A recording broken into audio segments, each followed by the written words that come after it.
This is a GoPro Hero 4.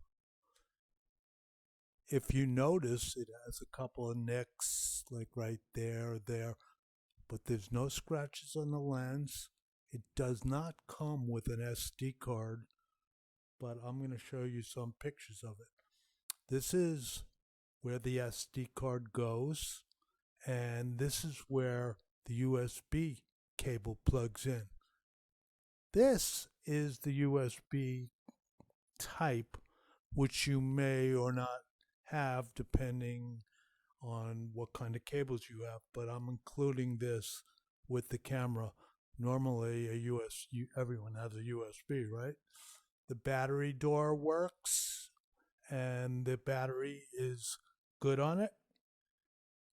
This accessory goes around the mount and you put your GoPro tripod mount screw or whatever GoPro accessory.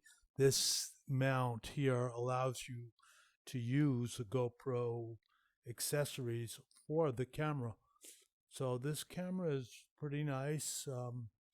I just used it. I shot time lapse. This is an example of it's on and the battery is full, and the camera just works. It's like a real workhorse camera that's very famous, and I just don't use it anymore.